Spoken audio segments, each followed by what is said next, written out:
ॐ पूर्णमदः पूर्णमिदं पूर्णात् पूर्णमुदच्यते पूर्णस्य पूर्णमादाय पूर्णमेवावशिष्यते। ॐ रामाय रामभद्राय रामचन्द्राय वेधसे रघुनाथाय नाथाय सीताय पतये नमः। श्री राम राम रघुनंदन राम राम, श्री राम राम भरताग्रज राम राम, श्री राम राम रणकर्कश राम राम, श्री राम राम शरणं भव राम राम। श्री रामचंद्र चरणौ मनसा स्मरामि, श्री रामचंद्र चरणौ वचसा गृणामि, श्री रामचंद्र चरणौ शिरसा नमामि, श्री रामचंद्र चरणौ शरणं प्रपद्ये। माता रामो मत्पिता रामचन्द्रः, स्वामी रामो मत्सखा रामचन्द्रः, सर्वस्वं मे रामचन्द्रो दयालुर्, नान्यं जाने नैव जाने न जाने। दक्षिणे लक्ष्मणो यस्य, वामे च जनकात्मजा, पुरतो मारुतिर्यस्य, तं वन्दे रघुनन्दनम्। लोकाभिरामं रणरङ्गधीरं, राजीवनेत्रं रघुवंशनाथं, कारुण्यरूपं करुणाकरन्तं श्रीरामचन्द्रं शरणं प्रपद्ये। मनोजवं मारुततुल्यवेगं, जितेन्द्रियं बुद्धिमतां वरिष्ठं, वातात्मजं वानरयूथमुख्यं, श्रीरामदूतं शरणं प्रपद्ये। कूजन्तं राम रामेति मधुरं मधुराक्षरम्, आरुह्य कविताशाखां वन्दे वाल्मीकिकोकिलम्।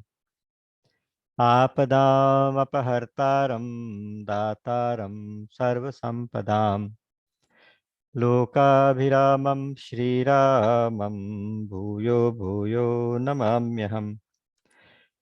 भर्जनं भवबीजानामर्जनं सुखसम्पदां, तर्जनं यमदूतानां राम रामेति गर्जनम्। रामो राजमणिः सदा विजयते, रामं रमेशं भजे। रामेणाभिहता निशाचरचमू, रामाय तस्मै नमः। रामान्नास्ति परायणं परतरं, रामस्य दासोऽस्म्यहम्। रामे चित्तलयः सदा भवतु मे, भो राम मामुद्धर। राम रामेति रामेति रमे रामे मनोरमे, सहस्रनाम तत्तुल्यं राम नाम वरानने। हा रघुनंदन प्राण प्रीते, तुम बिन जियत बहुत दिन बीते।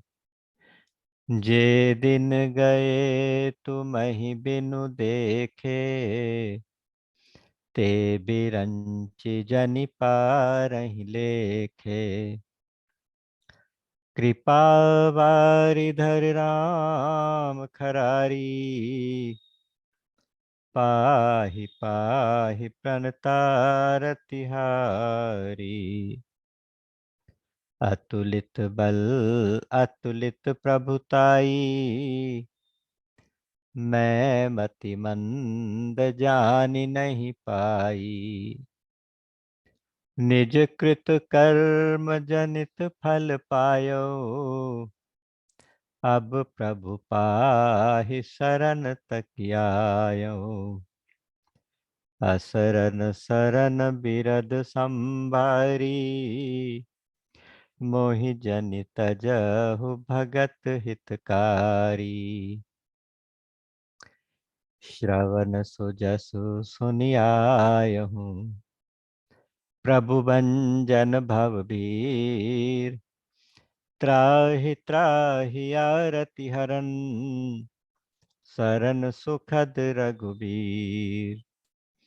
मो सम दीन न दीन हित, तुम समान रघुवीर। अस विचारि रघुबंश मनि, हरहु विषम भव भीर। कामिहि नारि पियारि जिमि, लोभिहि प्रिय जिमिदाम। तिमि रघुनाथ निरंतर, प्रिय लागहु मोहि राम। राम राम राम।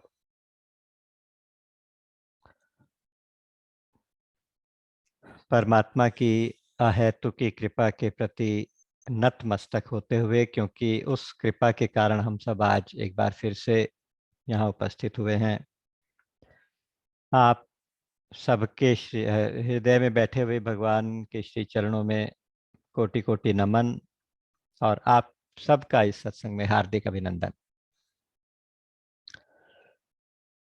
श्री रामचरितमानस परिक्रमा के इस कार्यक्रम में श्री रामचरितमानस की ये यात्रा, उसमें एक एक सोपान जो श्री रामचरितमानस के हैं वो भक्ति की एक एक सीढ़ी है। भगवान श्री गोस्वामी जी ने कहा है कि अहिमह रुचिर सप्त सोपाना, रघुपति भगति केर पंथाना। भगवान की रघुपति की भक्ति के ये मार्ग है, ये सोपान है। सोपान मतलब स्टेप्स। ये ऐसे कहिए कि शरीर केंद्रित जीवन से स्टार्ट करके ये यात्रा आत्म केंद्रित जीवन तक पहुंचाती है, आत्मा के केंद्र तक, आत्मा केंद्रित जीवन तक पहुंचाती है ये यात्रा। उस यात्रा में हमने एक बार देखा था कि शुरू में जैसे बालकांड है तो शरीर से संबंधित सारी कथाएं हैं, जन्म है बहुत सारे, और उसके बाद धीरे धीरे करके वो स्टेप बढ़ता चला जाता है। अयोध्या कांड मन के लेवल की यात्रा है, मन की ऊहापोह कैसे होता है, संकल्प विकल्प क्या होते हैं, कैसे षड्यंत्र हो रहे हैं, क्या हो रहा है, वो सब कुछ मन की कथाएं हैं। अरण्य कांड में बुद्धि की कथाएं थी, क्योंकि वहाँ बुद्धिमान लोग, भक्त लोग तो हैं ही, खैर ऋषि मुनि बहुत सारे तपस्वी उसके अंदर मिलते हैं भगवान को, तो ज्ञान के लेवल की कथा है। तो हम वो स्टेप भी क्रॉस करके अब आज किष्किंधा कांड में प्रवेश करने जा रहे हैं। चौथा सोपान है किष्किंधा कांड, इसका नाम है। सबसे छोटा कांड है, सिर्फ 30 दोहे इसके अंदर हैं, लेकिन पावर पैक्ड है, इसमें कई खासियत हैं। अगर हम 5 मिनट के अंदर रिकैप करें तो अरण्य कांड को 5 मिनट में भगवान चित्रकूट में रहते थे, तब जयंत इंद्र का बेटा उनकी परीक्षा करने के लिए, भगवान की शक्ति की परीक्षा करने के लिए आया था। कौवे का वेश धारण करके आया, सीता जी के चरणों में चोंच मारी, और भगवान ने छोटा सा तिनका लेके उसका ब्रह्मास्त्र बना दिया और उसके पीछे लगा दिया। तो अल्टीमेटली वो भगवान की शरण आया। तो जयंत का प्रसंग वहां से कथा शुरू होती है अरण्य कांड की। उसके बाद भगवान ने सोचा कि अब मैं इस चित्रकूट से आगे चलूं, तो वहां से आगे फिर दूसरे वन की तरफ चले। तो उसके लिए पहले अत्रि जी से प्रार्थना की कि मैं जाना चाहता हूं। तो अत्रि जी ने वहां पे बहुत सुंदर स्तुति की है, नमामि भक्तवत्सलम कृपालुशील कोमलम इत्यादि वो स्तुति है अत्रि जी की।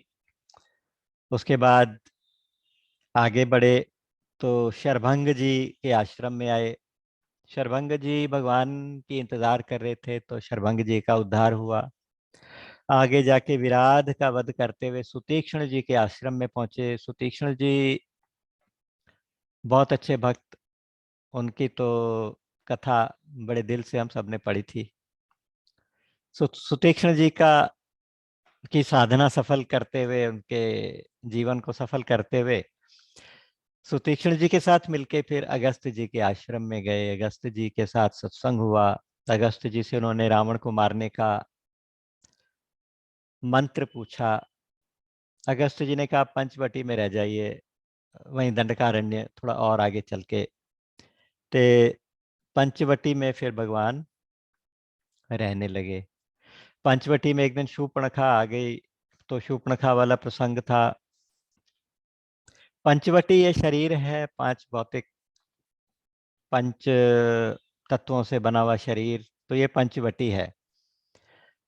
इसमें भगवान रहते हैं। भक्ति ज्ञान वैराग्य तीनों वहीं रहते हैं, राम लक्ष्मण सीता।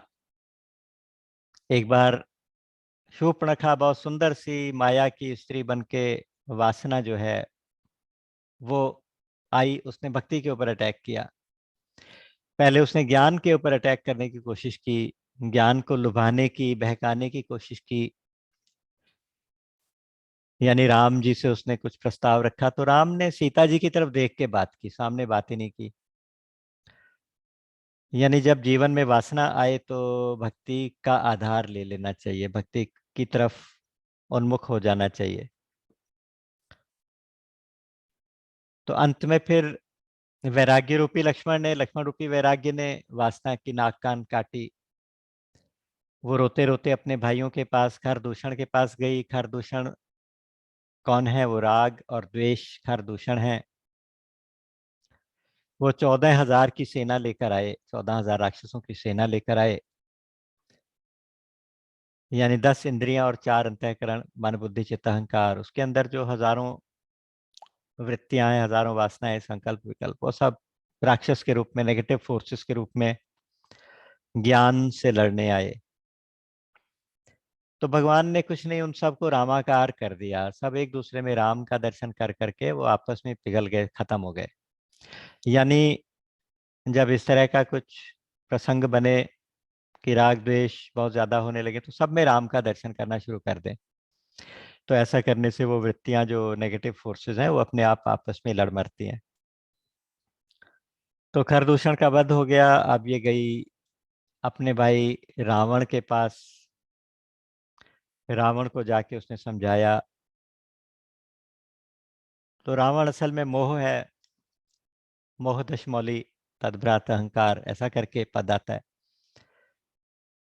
रावण के पास गई, रावण ने कुछ प्लान किया। उसने फिर जो मन समाप्त नहीं हुआ था, रामाकार तो हो गया था, उसको जाके कुछ डराया फुसलाया, मारीच। उसने कपट से फिर दोबारा उनको लुभाने की कोशिश की। मन मन ने आके दोबारा से लुभाने की कोशिश की है, सूक्ष्म शरीर ने। तो माया के मृग का प्रसंग था, उसके पीछे राम भागे। राम की लीलाएं हैं सारी, ऐसा नहीं है कि राम उनसे बहक गए। तो मारीच का उद्धार हुआ। मारीच के उद्धार के बाद सीता की खोज करते करते आगे बढ़े। सीता जी का हरण हुआ, वो माया सीता का हरण हुआ। आगे बढ़े तो जटायु का प्रसंग आ गया। जटायु के प्रसंग में भगवान ने कहा कि देखिए, जटायु गीध है, अधम है, खग है, आमिष भोगी, ये कहा गया।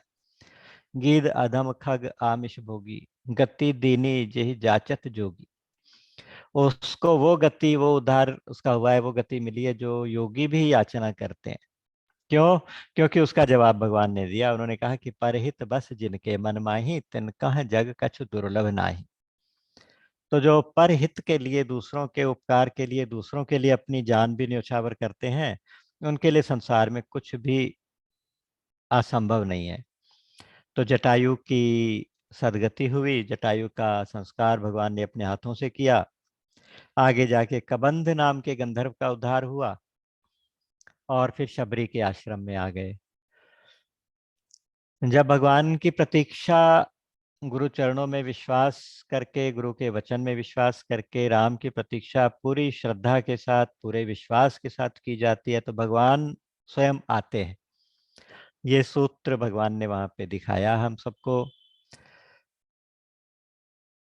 क्योंकि गीता जी भी कहते हैं कि बिना उकताए हुए चित्त से आप अपनी साधना करें, अनिर्विण्ण चेतसा। तो अनिर्विण्ण चेतसा होके शबरी जी भगवान का इंतजार करती थी। तो शबरी जी को नवधा भक्ति का उपदेश दिया, उद्धार हुआ। शबरी जी से पूछा सीता जी का पता कुछ जानती हैं तो बताइए। तो उन्होंने सिफारिश कर दी अपने एक और भक्त के लिए, राम जी का एक और भक्त है सुग्रीव। वो कहा कि आप पंपा सरोवर जाइए, वहाँ सुग्रीव से आपकी मित्रता होगी, वो आपको मदद करेगा, आप उसका उद्धार करो, उसकी मदद करो और वो आपकी मदद करेगा। तो इस प्रकार से पंपा सरोवर आए, वहां पे नारद जी का प्रसंग आया। नारद जी ने दर्शन किए, भगवान राम से वरदान मांगा कि आपका नाम राम नाम जो है वो बाकी सभी नामों से श्रेष्ठ हो जाए, इस प्रकार का वरदान मांगा। और साधकों के लिए राम नाम की अपनी एक इम्पोर्टेंस है, उसका उन्होंने वहाँ वर्णन किया। फिर उन्होंने कहा कि आपने मुझे विवाह नहीं करने दिया था, क्या कहा, क्या बात थी। तो भगवान ने कहा कि भाई सुनी मुनि तो ही कहूँ सहरोसा, भजहि जे मोहि तजि सकल भरोसा, करूं सदा तिनके रखवारी, जिमि बालक राखई महतारी। जो मेरे भक्त होते हैं वो छोटे बालक के समान होते हैं, मैं उनका ऐसे ध्यान रखता हूँ जैसे छोटे बच्चों का ध्यान माँ रखती है। फिर जब प्रौढ़ हो जाते हैं, प्रौढ़ बड़े ते सुत पर माता करें प्रीति नहीं पाछली बाता करके, कि वो थोड़े बड़े हो जाते हैं, ज्ञानी जो होते हैं बड़े बड़े बेटे जैसे होते हैं, तो वो अपना ध्यान आप रख सकते हैं, इसलिए उतनी बात नहीं होती। तो तुम छोटे बच्चे हो, मेरे प्यारे भक्त हो, छोटे बच्चे हो, तो इसलिए मैं तुम्हारा ध्यान रखने के लिए तुम्हें ये नहीं चाहता था कि तुम इस चक्कर में पड़ो, तो इसलिए ये उद्धार हो गया, ये भी बात हो गई।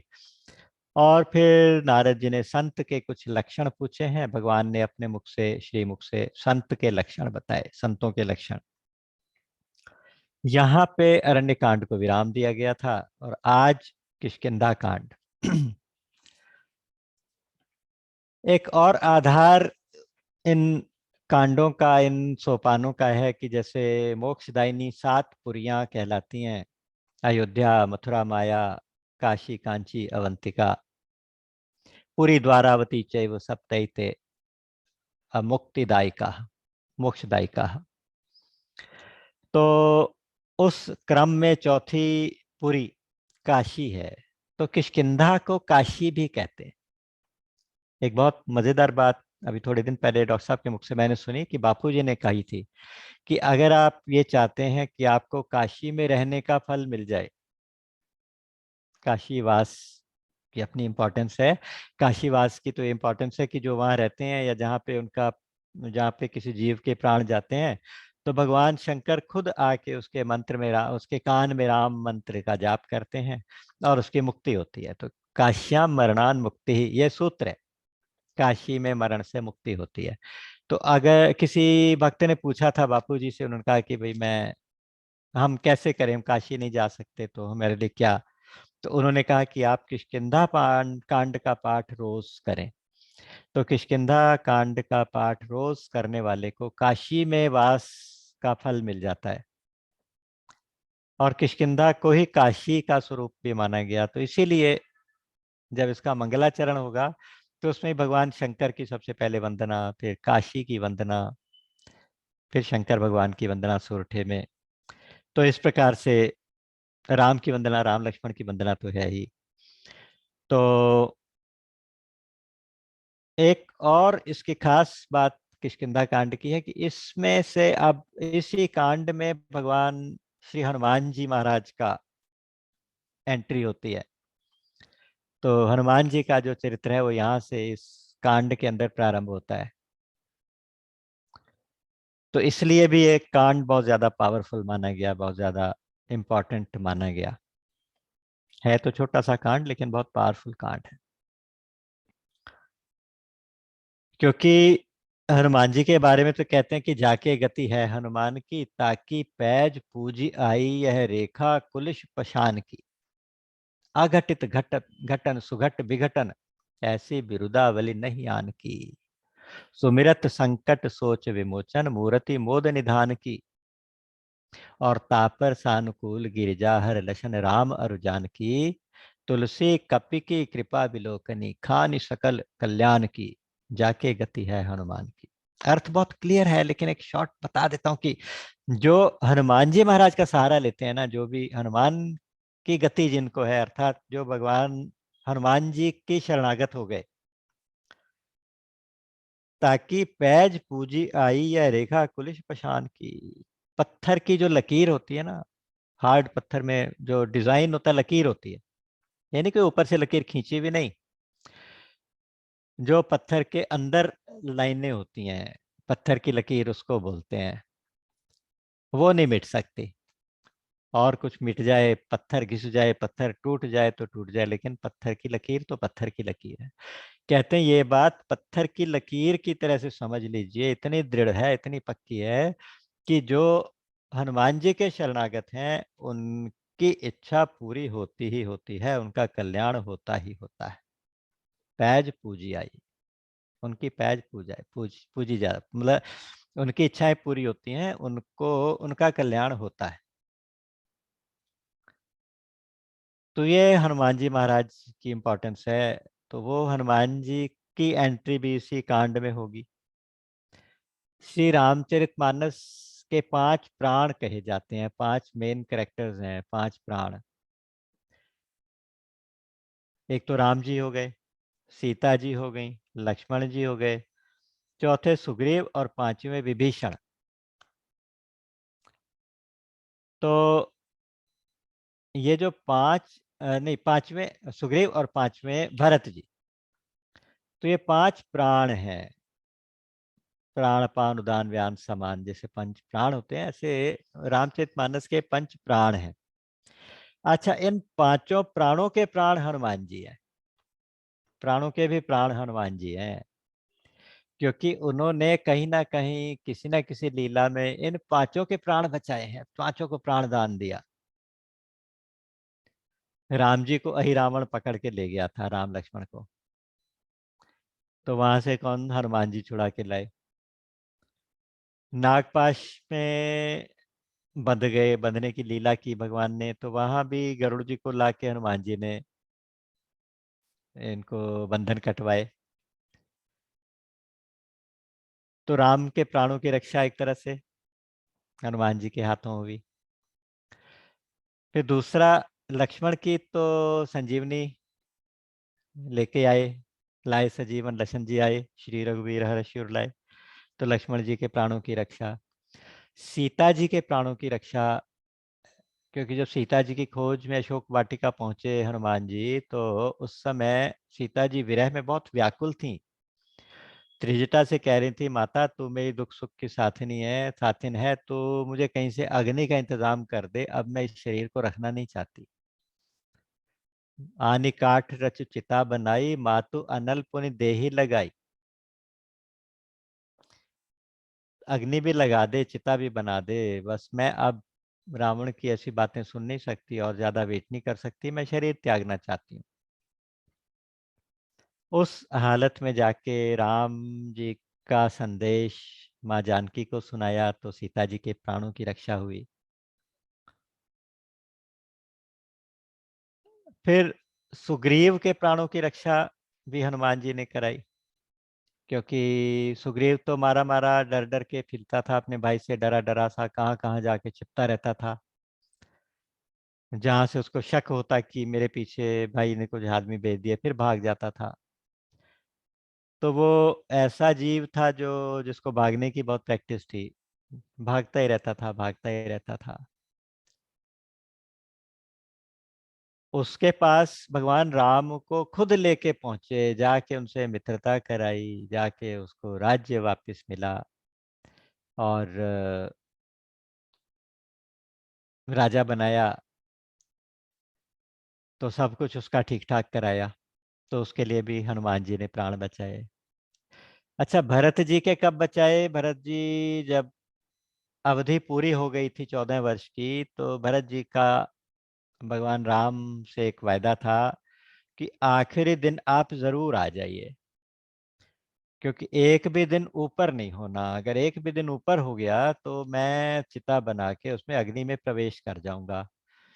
तो आज अवधि का आखिरी दिन था, भगवान के राम के आने में थोड़ी सी देर और थी, तो राम को लगा कि अगर बीते अवधि जाऊं जो, जियत ना पाऊं भी। अगर मैं अवधि बीतने पे पहुंचा तो मेरा भाई जिंदा नहीं मिलेगा। तो उन्होंने फिर पहले हनुमान जी को आगे आगे भेज दिया। जाके उन्होंने श्री राम के आने का संदेश भरत जी को दिया। और जैसे संदेश दिया तो मानो भरत जी के प्राण बचे। तो हनुमान जी प्राणों के प्राण हैं, शरणागत की त्राण हैं। श्री राम का ये अमोघ बाण है। हनुमान जी जिमि अमोघ रघुपति कर बाना, यही भांति चले हनुमाना। तो भगवान तो सबके प्राण हैं, तो इस प्रकार से हनुमान जी तो सबके प्राण हैं। तो हनुमान जी की एंट्री भी इस चैप्टर में होने वाली है। तो आज यहाँ से हम किष्किंधा कांड में प्रवेश करते हैं इस बैकग्राउंड के साथ। ओम श्री जानकी वल्लभो विजयते, श्री रामचरितमानस चतुर्थ सोपान, किष्किंधा कांड। कुंदेन्दीवर सुंदरावति बलौ, विज्ञान धामावुभौ, शोभाढ्यौ वरधन्विनौ सुतिनुतौ, गोविप्रवृंद प्रियौ, माया मानुष रूपिणौ, रघुवरौ सद्धर्म वर्मौ हितौ, सीतान्वेषण तत्परौ पथिगतौ, भक्ति प्रदौ तौ हिनः। यह श्री राम और लक्ष्मण दोनों की एक साथ स्तुति है, इसलिए सारा द्विवचन में कर करके वो संधि आ गई इसमें। कहते हैं कि कुंद और इंदीवर, कुंद का फूल होता है सफेद रंग का, बहुत सॉफ्ट सा छोटा सा फूल होता है। तो कुंद के फूल जैसे तो हमारे लक्ष्मण जी हैं, गोरे गोरे। और इंदीवर कहते हैं नील कमल को, नील कमल जैसे सुंदर और सॉफ्ट सॉफ्ट, ये हमारे राम जी हैं। कहते हैं कि इनको हैं तो कुंद और इंदीवर जैसे, लेकिन इनको सॉफ्ट मत समझना, बहुत कमजोर मत समझना, अति बलव, बहुत बलशाली हैं। और विज्ञान के धाम है दोनों, विज्ञान धामौ उभौ, दोनों ही विज्ञान के धाम है। विज्ञान किसको कहते हैं? ज्ञान और विज्ञान दो शब्द होते हैं। विज्ञान का मतलब है प्रैक्टिकल ज्ञान। जब तत्व ज्ञान कह दीजिए, प्रैक्टिकल ज्ञान कह दीजिए, कि जो थ्योरेटिकल नॉलेज है अगर उसको आपने प्रैक्टिकल में उतार दिया तो उसको विज्ञान कहते हैं। तो विज्ञान के धाम है। और श्रेष्ठ धनुर्धर हैं, वेद भी उनकी स्तुति करते हैं। गाय और ब्राह्मण इनके प्रिय हैं, या गाय और ब्राह्मण को ये प्रिय हैं। गोविप्र वृंद प्रियौ। लेकिन मनुष्य दिखाई जरूर देते हैं, मनुष्य है नहीं। माया मानुष रूपिणो सद्धर्म वर्मो हितौ, माया मानुष रूपिणो, माया के मनुष्य बने हुए हैं, माया से मनुष्य का शरीर धारण करके भूभार हरण के लिए आए हैं। तो ये दोनों हमें, जो सीता की खोज में तत्पर हुए ये दोनों भाई, इस झांकी को दर्शन करते हुए गोस्वामी जी कह रहे हैं कि ये दोनों हमें भक्ति प्रदान करें। तो इस प्रकार पहले श्लोक में श्री राम लक्ष्मण की वंदना, और उसके बाद नाम की वंदना, भगवान श्री राम के नाम की महिमा। ब्रह्माम्भोधि समुद्भवम कलिमल प्रध्वंसनम चाव्ययम, श्रीमत्शंभु मुखेन्दु सुंदर वरे संशोभितम सर्वदा, संसारामय भेषजम सुखकरम श्री जानकी जीवनम, धन्यास्ते कृतिनः पिबन्ति सततम श्रीराम नामामृतम। एक वेदों का समुद्र है, वेदों के समुद्र का खूब मंथन करें तो अंत में जो सार निकलता है, अमृत निकलता है, वो है राम नाम। तो वेदों के मंथन से निकला हुआ सार अमृत के रूप में, जो कलिमल का नाश करने वाला है, कलिमल प्रध्वंसनम, ध्वंस करने वाला, कलिमल, कलिमल मतलब कलयुग के सभी दोषों को दूर करने वाला। और अव्यय तो है ही, अव्यय, अव्यय तो भगवान का नाम अव्यय है, भगवान अव्यय है तो भगवान का नाम भी अव्यय। और भव रोग की औषधि है, संसारामय भेषजम, संसार रूपी रोग आमय कहते हैं रोग को, संसार आमय, संसार एक रोग है, भव रोग है। और ये कहिए कि जन्म और मरण का ये रोग है। संसार का नाम, संसार का मतलब क्या, जन्म और मरण। तो ये रोगों से छुटकारा दिलाने वाला राम नाम का अमृत है। तो इस रोग की औषधि भी यही है। और इसको भगवान शंकर ने अपने मुख में रखा हुआ है हमेशा के लिए, नित्य भगवान शंकर के मुख में कहा गया कि तुम पुनि राम नाम दिन राति, सादर जपो अनग आराती। राम नाम को दिन रात जपते हैं भगवान शंकर, दिन रात। तो भगवान राम के, भगवान शंकर के मुख की शोभा है, मुख में लगातार रहता है। तो ऐसा राम नाम लेने वाले जो पुण्यात्मा लोग हैं, ऐसे राम नाम नामामृत का पान करने वाले जो लोग हैं वो पुण्यात्मा हैं, वो उनका उद्धार हो जाता है। तो इस प्रकार से पहले राम लक्ष्मण की वंदना हुई, उसके बाद राम नाम की वंदना हुई। और अब दो श्लोकों में, दो सोरठों में मंगलाचरण है। उसमें पहले काशी का, काशी की स्तुति है, उसके बाद काशी में रहने वाले हमारे भगवान शंकर की स्तुति है। मुक्ति जन्म महि जानी, ज्ञान खानी अगहानि कर, जय बस शंभु भवानी, सो काशी से यकसना। कहते हैं कि उस काशी का सेवन क्यों ना किया जाए, उस काशी में क्यों ना वास किया जाए, जो काशी मुक्त जन्म मही, मुक्ति की जन्मभूमि है, मुक्ति वहां पे मिलती है। और ज्ञान की खान है, पापों को नाश करने वाली ऐसी काशी, उसका हमेशा सेवन क्यों ना किया जाए। फिर और वहाँ भगवान शिव पार्वती का भी निवास है। देखिए काशी से जैसे हमने देखा था कि काश्याम मरणान मुक्ति ही, काशी में मरण से मुक्ति मिलती है। अच्छा, हमारे उपनिषद ये भी कहते हैं ऋते ज्ञानान न मुक्ति ही, ज्ञान के बिना मुक्ति नहीं होती।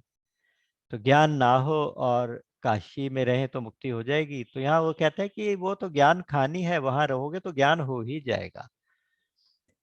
किष्किंधा को आप काशी माने अगर, तो जैसे किष्किंधा को काशी ही माना जाता है, कहते हैं कि अब किष्किंधा में रहने वाले हर वानर को तो ज्ञान हो गया कि ये ब्रह्म है, साक्षात ब्रह्म है। सबको ज्ञान हो गया, सबके सारे पाप दूर हो गए, सबका उद्धार हो गया, सबकी मुक्ति हो गई। जो राम की शरण में आ गया तो मुक्ति कैसे ना हो। तो इसलिए काशी का सेवन किया जाए। और दूसरा उन्होंने कहा कि भगवान शंकर इतने कृपालु हैं, ऐसे शंकर भगवान को, है मेरे मूढ़ मन, है मेरे दुष्ट मन, तो ऐसे भगवान शंकर की पूजा क्यों नहीं करता, भक्ति क्यों नहीं करता। जरत सकल सुर वृंद, विषम गरल जेहि पान किए, तेहि न भजसी मन मंद, को कृपाल शंकर सरिस। जब समुद्र मंथन हुआ तो सारे देव, सबसे पहले हलाहल विष निकला। जीवन के, जब जीवन की ये जो समुद्र मंथन होता है तो उसमें भी पहले विष निकलता है, बाद में अमृत आता है। पहले दुख आते हैं, दुखों के बाद सुख आते हैं। तो इसलिए उस हलाहल विष का क्या किया जाए, जिसके धुएं से लोग जलते जा रहे थे, मरते जा रहे थे, जीव सारे मरते जा रहे। ऐसा लगता था कि ये विष ऐसा निकला है जो सारी सृष्टि को समाप्त कर देगा। तो क्या किया जाए, देवता और सारे असुर जो जो उसका मंथन कर रहे थे मिलकर समुद्र का, उन्होंने सोचा कि इसका तो ब्रह्मा जी से पूछना पड़ेगा। ब्रह्मा जी ने कहा कि इसका समाधान केवल भगवान शंकर कर सकते हैं। भगवान शंकर के पास जाके प्रार्थना की कि भगवान शंकर, आप इस हलाहल विष को आप पी सकते हैं, और तो कोई पी नहीं सकता। तो भगवान शंकर ने वो विष का पान कर लिया, देवताओं के लिए, सब लोगों के लिए, पूरी सृष्टि को बचाने के लिए, दूसरों के लिए उस विष का पान किया और उस विष को कंठ में रोक लिया। तब से भगवान नीलकंठ कहलाए, क्योंकि वो विष के प्रभाव से नीला हो गया। अच्छा, वो भगवान शंकर को विष दे के आ तो गए, लेकिन सब सोच रहे थे कि अब तक पता नहीं क्या हुआ होगा, जरा थोड़ी देर के बाद जाके देखें तो सही। तो जब वापस जाके देखा तो भगवान शंकर ऐसे ही अपना मस्ती में बैठे हुए थे, जैसे पहले बैठते थे ऐसे अभी भी बैठे थे, आराम से बैठे और राम राम का जप कर रहे थे। तब देवताओं ने पूछा कि प्रभु आपने इसको कैसे बचाया। उन्होंने कहा कि देखो आप मुझे क्या दे के गए थे, विष। उसको मैंने जैसे मुख में लिया, मेरे मुख में था राम। तो विष और राम जब आपस में मिले तो क्या हुआ, विश्राम। मुझे तो विश्राम हो गया। तो कहने का अर्थ है कि भगवान शंकर ने देवताओं को बचाने, देवताओं का काम करने के लिए, देवताओं को बचाने के लिए उस हलाहल विष का स्वयं पान कर लिया। ऐसे भगवान शंकर, उनसे बड़ा दयालु और कौन हो सकता है, इतना बड़ा रिस्क और कौन लेने को तैयार हो सकता था। तो इसलिए है मेरे मन, तो उन भगवान शंकर को भजता क्यों नहीं। तेहि न भजसी मन मंद, को कृपाल शंकर सरिस। तो इस प्रकार से भगवान शंकर की वंदना, काशी की वंदना, राम लक्ष्मण की वंदना, नाम की वंदना करके आगे स्टार्टिंग कैसे करते हैं, आगे चले बहुरी रघुराया, ऋष्यमुख पर्वत नियर आया। तो रघुराई जो थे हमारे राम जी, और आगे चले इसके बाद, इसके बाद पंपा सरोवर वाली घटना के बाद अब आगे चले हैं। ऋष्यमुख पर्वत नियर आया, नियर आया का मतलब नियर आ गया, नजदीक आ गया। जैसे इंग्लिश में नियर वर्ड होता है, ऐसे अवधि में भी नियर आया, नियर आया का नियर आया गया मतलब उसका पास आ गया। तो ऋष्यमुख पर्वत के पास पहुंचे, वहां अभी तलहटी में घूम रहे थे। ऋष्यमुख पर्वत एक श्रृंखला है, किष्किंधा भी बोलते हैं उसको, किष्किंधा की श्रृंखला है। नीचे शहर थोड़ा बसा हुआ है, किष्किंधा शहर का नाम है। और ऊपर 7 शिखर हैं उसके, उस श्रृंखला में 7 शिखर हैं। 7 शिखरों के बीच में कहीं जाके सुग्रीव छिपकर रहता था अपने मंत्रियों के साथ। सुग्रीव जी के मंत्री थे एक तो हनुमान जी, नल और नील और जाम्बवंत। ये 4 मंत्री साथ में रहते थे। तो ये सब मिलके ऋष्यमुख पर्वत पर रहते थे। क्यों रहते थे, अभी इसकी कथा अभी आगे आती है, अभी बताते हैं।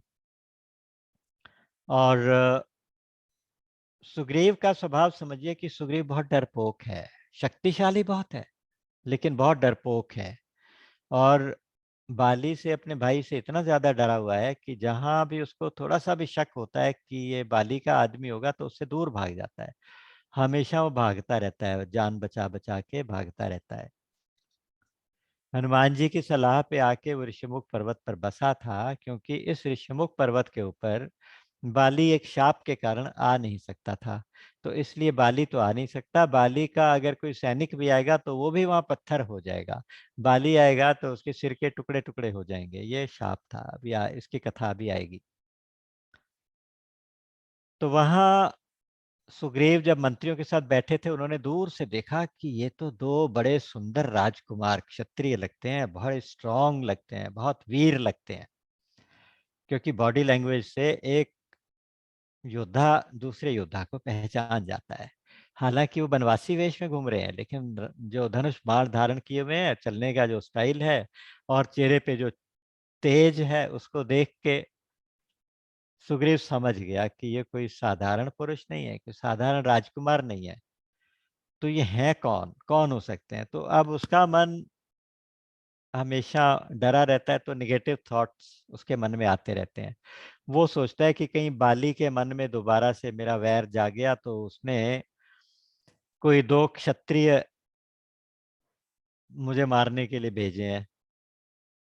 कहीं ऐसा ना हो कि ये हमें ढूंढ लें और मुझे मार डालें, क्योंकि बाली खुद तो नहीं आ सकता और दूसरे लोग योद्धा तो आ सकते हैं। तो अब पता कैसे चले?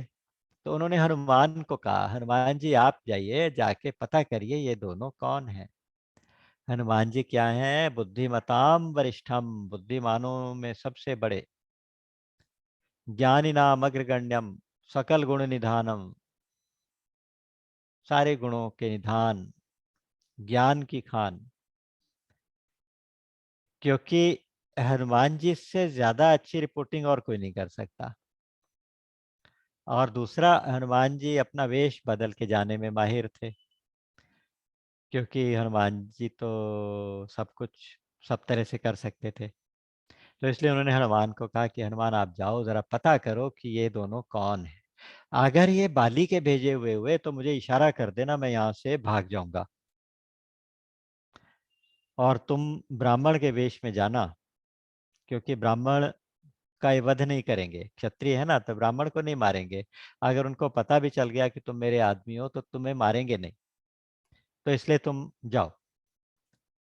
तो अब हनुमान जी ब्राह्मण का रूप धारण करके राम जी के पास आए, और जैसे राम के दर्शन हुए तो हनुमान की तो आंखें खुल गई। हनुमान थे तो ब्राह्मण के वेश में, लेकिन जाते ही, हालांकि एक जो प्रोटोकॉल है वो ये है कि ब्राह्मण अगर क्षत्रिय के सामने आता है तो क्षत्रिय प्रणाम करेगा और ब्राह्मण आशीर्वाद देगा।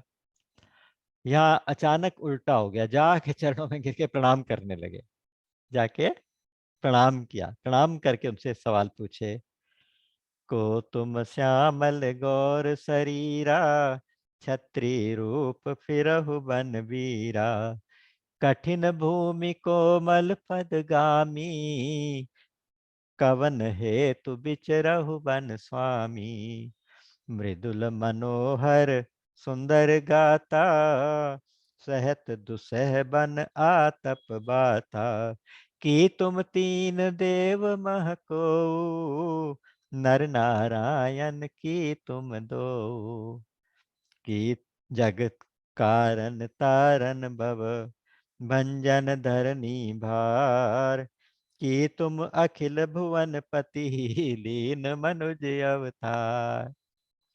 पूछना चाहते थे, भैया तुम कौन हो? एक क्षत्रिय राजकुमार हो, तुम कौन हो, कहाँ से आए हो?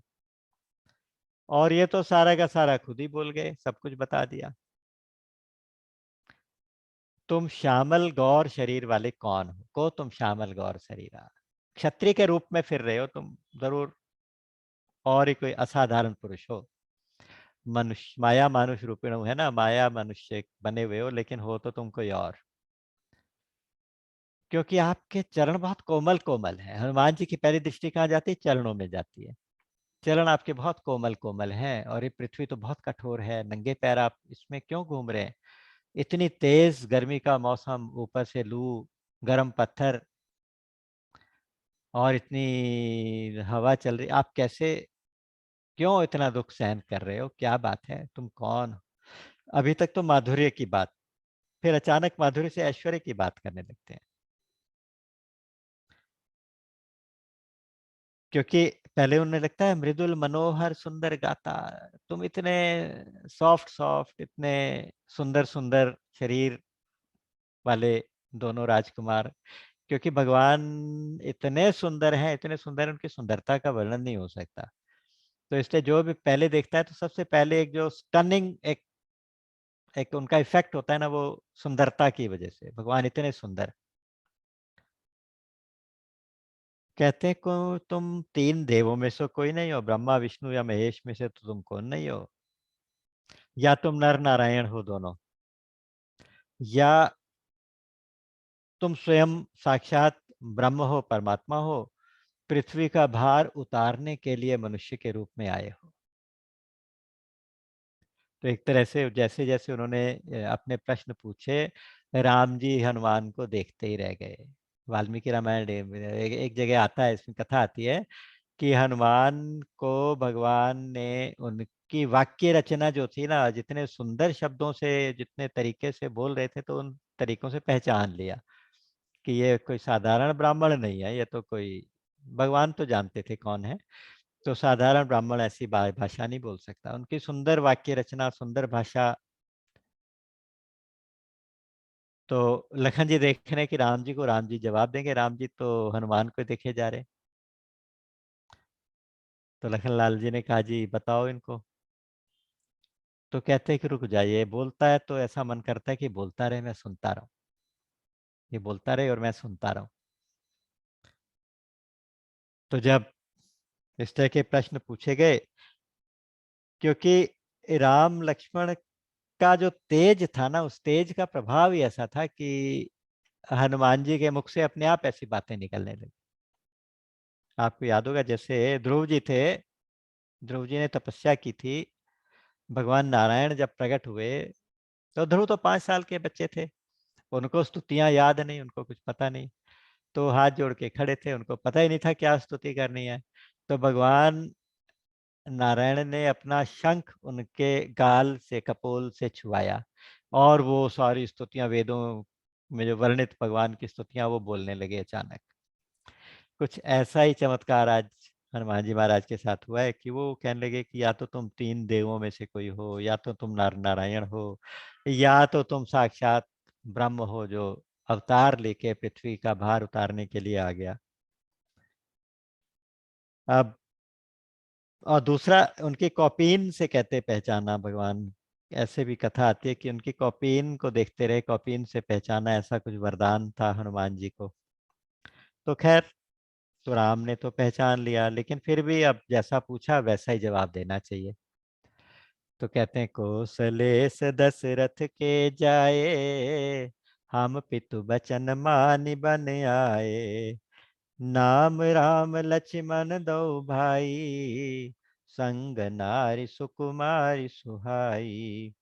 यहाँ हरि निश्चर बैदेही, विप्र फिरहि हम खोजत तेहि।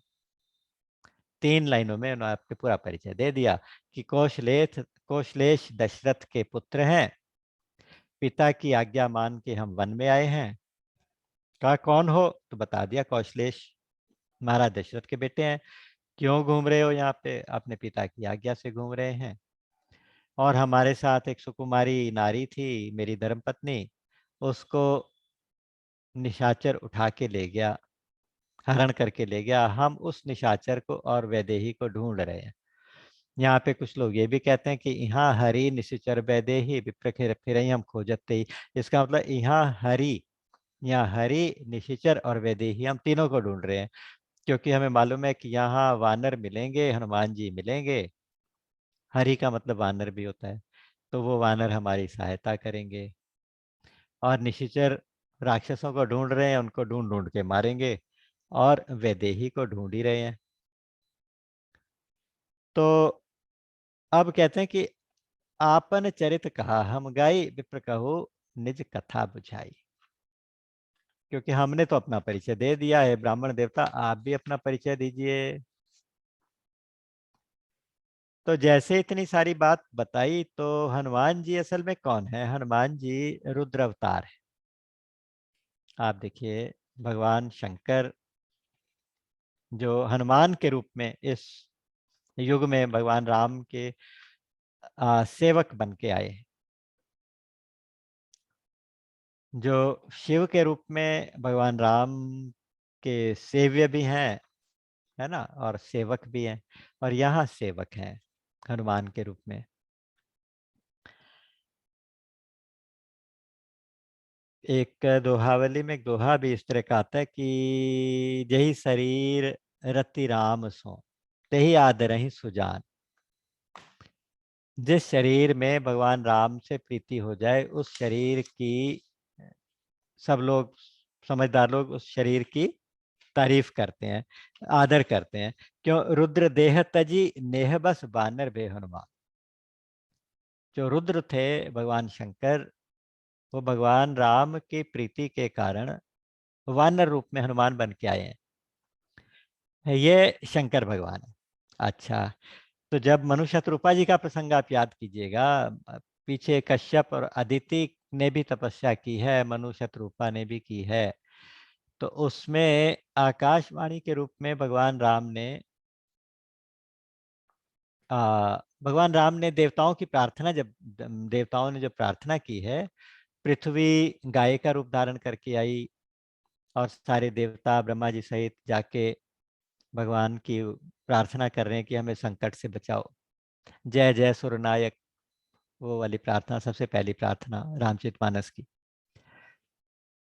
तो वहां पे आकाशवाणी हुई है कि ये जो कश्यप और अदिति ने बहुत तप किया हुआ है प्राचीन काल में, मैं उनके, वो जो है अब दशरथ और कौशल्या के रूप में अवध में अब जन्म हुआ है उनका, अवध में है वो, वहाँ अवतार हुआ है, तो मैं उनके घर में जाके अवतार लूंगा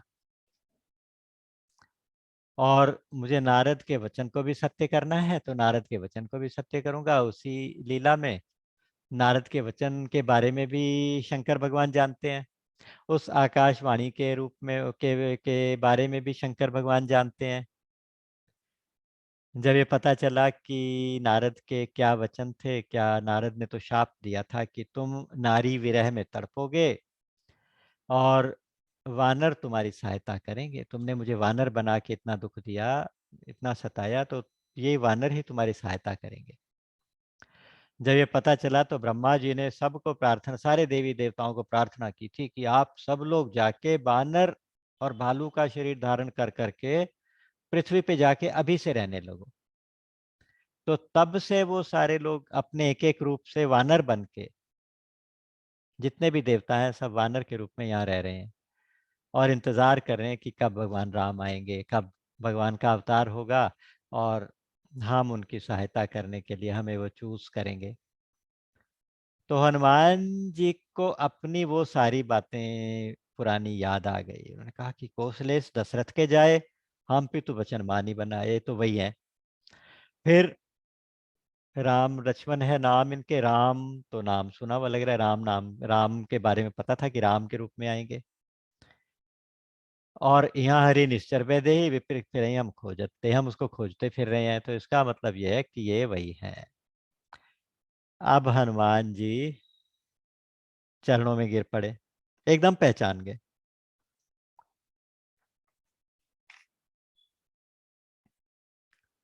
और फिर जब भगवान सामने खड़े तो माया का सारा प्रभाव दूर हो गया और अचानक सारी की सारी आंखें खुल गई।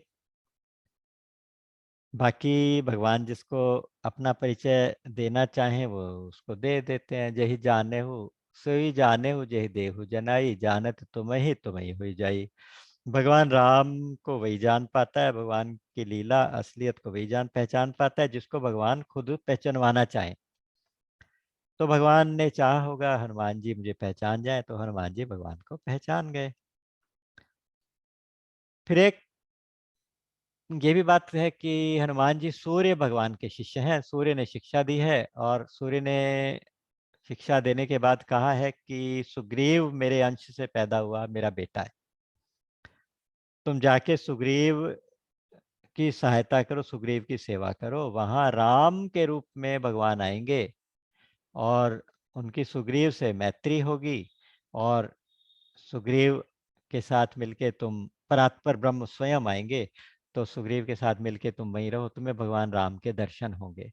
तो ये कह के भगवान जो सूर्य भगवान ने हनुमान जी को भेजा हुआ था, तो आज उनको अपने गुरु की बात भी सारी याद आ गई, तो इसलिए आज वो हनुमान जी जो है राम जी को पहचान गए।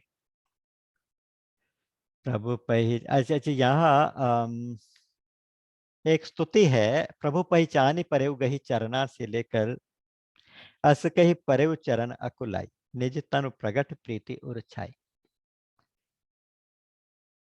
तो यह हनुमान जी द्वारा की गई स्तुति है, चित्रा नक्षत्र की स्तुति, 18वें नंबर की 14वें नंबर की स्तुति है, क्योंकि 28 नक्षत्र 28 स्तुतियां रामचरितमानस में हैं, तो ये स्तुति नंबर 14 है। ये खास स्तुति है हनुमान जी द्वारा की गई भगवान राम की स्तुति, तो इसका पाठ बहुत विलक्षण फल देता है।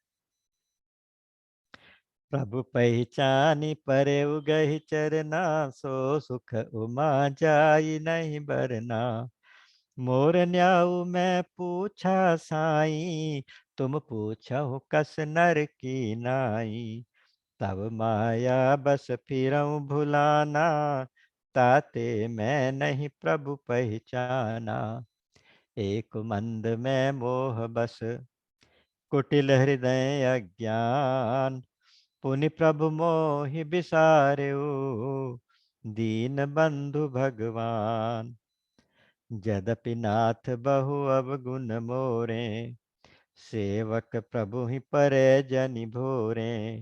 नाथ जीव तब माया मोहा, सो निस्तरई तुम्हारे ही छोहा। तापर मैं रघुवीर दुहाई, जानऊ नहीं कछु भजन उपाई। सेवक सुत पति मातु भरोसे, रहई असोच बनहि प्रभु पोसे। अस कही परे उचरन अकुलाई, निज तनु प्रगट प्रीति उर छाई। तो ये प्रार्थना है। हनुमान जी कह रहे हैं, हनुमान जी को जैसे हनुमान जी ने जैसे राम को पहचाना तो एकदम से चरणों को पकड़ लिया। प्रभु पहचान ही गए हो प्रभु चरना। तो इधर शंकर भगवान जब इस तरह की कोई हनुमान जी की कोई कथा सुनाने लगते हैं कि हनुमान और राम जी का जो आपस में जो एक केमिस्ट्री है, जब उसकी बात करते हैं तो इधर शंकर भगवान की समाधि लगने लगती है। वो कहते हैं कि उमा जी बस वो सुख का मैं वर्णन नहीं कर सकता, सो सुख उमा जाई नहीं बरना। क्यों? क्योंकि वो खुद हैं अनुभव करने वाले। हनुमान जी के रूप में वो भगवान राम के चरणों को पकड़े हुए हैं, कहते हैं कि वो सुख का वर्णन किया नहीं जा सकता। और हनुमान जी क्या कह रहे हैं कि हे साईं, हे स्वामी, मैंने आपका परिचय पूछा तो पूछा, चलो ये तो बिल्कुल जस्टिफाइड है कि मैं जीव हूं और तुम्हारी माया के वश में हूं। तो आपने क्यों पूछा? आप तो मुझे जानते हो, आप तो मुझे पहचान गए हो, तो आपने क्यों मेरा परिचय पूछा? और वो भी ऐसे जैसे साधारण मनुष्य पूछते हैं कि तुम जरा बताओ अपनी कथा। मैं तो आपकी माया के वश में होके आपको भूल गया था नाथ, आप क्यों मुझे भूल गए? आप क्यों मुझे भूल गए? एक मैं मंद मोह बस, कुटिल हृदय अज्ञान। अपने आप दीनता देखिए हनुमान जी की, दीनता। मैं मंद हूँ, मंद मतलब मूर्ख हूँ, मोह के वश में हूँ, कुटिल हूँ, कुटिल हृदय और अज्ञानी हूँ। हनुमान जी ये कुछ भी नहीं है, लेकिन उनकी जो आ, वो है दीनता, वो इस तरह से बोल रही है। और फिर भगवान ने मुझे विसार दिया, भगवान ने मुझे भुला दिया, तो अब मैं कहाँ जाऊंगा? हे दीन बंधु, आप रक्षा करो, आप मुझे शरण दो। और सुनो, मेरे अंदर बहुत अवगुण है, ठीक है, ये भगवान को समझिए कि हम प्रार्थना करें कि यद्यपि नाथ बहु अवगुण मोरे, लेकिन सेवक प्रभु ही पराजय भोरे। लेकिन अपने सेवक को स्वामी कभी ना भुलाए। मेरे अंदर बहुत अवगुण होंगे, लेकिन आपके भुलावे में, आपके मतलब आपके मेमोरी के बाहर मैं ना हो जाऊं किसी भी तरह से। भजन होता था, "हे नाथ मुझे बिसराना नहीं"। तो हम लोग कहते हैं कि हे नाथ मैं आपको भूलूं नहीं। तो यहाँ तो उल्टा हो रहा है कि हे नाथ आप क्यों भूल गए? आप कभी भूले नहीं, आप कभी हमें भूले नहीं। तो आपने मुझे क्यों भुला दिया? मैं तो माया के वश में था, जीव रूप में हूँ, तो इसलिए माया के वश में हूँ। आप तो साक्षात परात्पर ब्रह्म हैं, आप मुझे क्यों भुला दिया? और आपने भुला दिया तो जब आप बुलाओगे तो मैं कहाँ जाऊंगा? और मैं तो कोई भजन भी नहीं करना जानता। हनुमान जी कह रहे हैं सबसे बड़े भजन करने वाले अगर दो कैरेक्टर्स आप गिनेंगे तो या भरत जी या हनुमान जी, कि उनसे बड़ा भजन ना किसी ने किया, ना कोई कर सकता है, ना कोई आगे करेगा। लेकिन कहते हैं कि जानने नहीं कछु भजन उपाय। मैं तो भजन का कोई उपाय जानता ही नहीं, भजन करना जानता ही नहीं। और ये सोचूं कि मैं भजन करूंगा तब आपकी कृपा होगी, तो भजन के आधार पे तो आप कृपा करेंगे नहीं, आप तो अपने स्वभाववश कृपा करेंगे। तो मेरे अवगुणों को मत देखो, ठीक है, लेकिन अब तुम अपने विरध को संभालो कि तुम स्वामी हो, मैं सेवक हूँ। सेवक को भुला देना स्वामी का कर्तव्य नहीं है, स्वामी को तो याद रखना चाहिए सेवक को। और मुझे तो आपकी दुहाई है, मैं तो भजन भी नहीं करना जानता, क्योंकि दो तरह की शरणागति है। दो तरह की शरणागति यहाँ पे बताई गई है। एक तो सेवक और स्वामी की शरणागति है। सेवक और स्वामी का संबंध है। मैं सेवक हूं, आप स्वामी हैं। सेवक और स्वामी में फिर भी सेवक थोड़ा सा परिश्रम करेगा, थोड़ा सा प्रयास करेगा, थोड़ा सा साधन करेगा, तब स्वामी उसके ऊपर कृपा करेंगे, शरण मिलेंगे, है ना। से जो सेवक है वो सेवा तो करेगा ना। दूसरी शरणागति है आ, से बेटा और माँ, सुत और मातु, बेटा और माता, ये एक शरणागति ये है कि जो छोटा बालक है वो माँ की शरणागत है, माँ उससे कुछ भी एक्सपेक्ट नहीं करती। तो मैं तो आपका बेटा भी हूँ, सेवक भी हूँ, आप मेरी माँ हो, आप मेरे पिता हो। तो यहाँ पे आप ध्यान दीजिएगा कि भगवान ने सेवक और स्वामी वाला रिश्ता तो मान लिया, लेकिन वो बेटे वाला रिश्ता कहते हैं कि पहले माँ से सर्टिफिकेट लेके आओ। पहले माँ तुम्हें बेटा कहेगी तब मैं तुझे बेटा कहूंगा। संतों का भाव है, ऐसा कुछ लिखा नहीं, लेकिन आप देखिएगा इसका प्रमाण मिलेगा आगे जाके, कि जब अशोक वाटिका में माँ जानकी के दर्शन होते हैं तो रामदूत मैं मातु जानकी सत्य शपथ करुणा निधान की, माता मैं रामदूत हूँ, करुणा निधान की सत्य शपथ।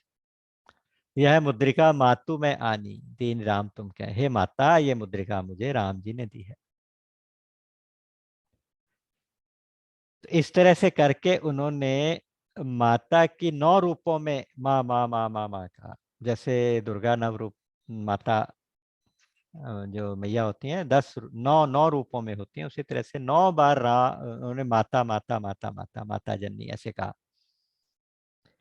तब जाके है सुत कपि सब तुम्हें समाना, तब जाके माता ने बेटा कहा, पहले बेटा नहीं कहा था। तो वहां जाके माता ने बेटा कहा, और जब वहां से जाके बेटा और माँ का रिश्ता सर्टिफाई हो गया, तो वापिस आके भगवान ने सुन सुत तो ही उरेन में ना, ये बेटे तू आ जा। फिर उन्होंने, राम जी ने भी बेटा मान लिया। तो यहाँ बेटे और माँ वाली शरणागति है, और स्वामी और सेवक वाली शरणागति है। तो मैं तो दोनों ही तरह से आपके शरणागत हूँ, मुझे अपनी शरण से बिसारो नहीं, मुझे भुलाओ मत। ऐसा कह के अस कही परे चरण अकुलाई, बहुत ही व्याकुल हो गए, आंखों में आंसू आ गए। हनुमान जी बस चरणों में गिर पड़े, और उस समय उनका वो ब्राह्मण वाला वेश गायब हो गया, सीधे अपने स्वरूप में आ गए हनुमान जी। तो जैसे ही वो अपने स्वरूप में आए तो भगवान राम ने उठा के उसे अपने हृदय से लगा लिया, और ना केवल हृदय से लगाया, लेकिन कपट वेश छोड़ने के बाद लगाया, कि जब तक तुम कपट के वेश में हो, मोहि कपट छल छिद्र ना बाबा, तब तक मैं भी वैसी बात करूंगा। तुम ब्राह्मण बन के बात करोगे तो मैं क्षत्रिय बन के आपसे बात करता रहूंगा। लेकिन जब तुम अपने असली रूप में आके सेवक और स्वामी के रूप में बात करोगे, तो मैं सेवक और स्वामी वाला संबंध निभाऊंगा। ये यथा माम प्रपद्यन्ते तांस तथैव भजाम्य हम। यहाँ पे एक चौपाई भगवान ने बोली है, सुनु कपि जिये मानसी जनी ऊना, तैमम प्रिय लक्ष्मण ते दूना। अरे अरे वानर देवता, आप हनुमान जी, आप चिंता मत करो, मन को उदास मत करो। तुम तो लक्ष्मण से भी डबल प्रिय हो, मेरा प्यार तुम्हारे लिए लक्ष्मण से भी दुगुना है। तैमम प्रिय लक्ष्मण ते दूना। हाँ, लक्ष्मण जी देख रहे राम जी को, ये क्या हो गया। कि मैं तो कब से आपके साथ इतना सेवा कर रहा हूँ, सब कर रहा हूँ, लेकिन ये तो अभी-अभी मिला पहली बार, और जैसे मिला तो इसको आपने मेरे से दुगना बता दिया।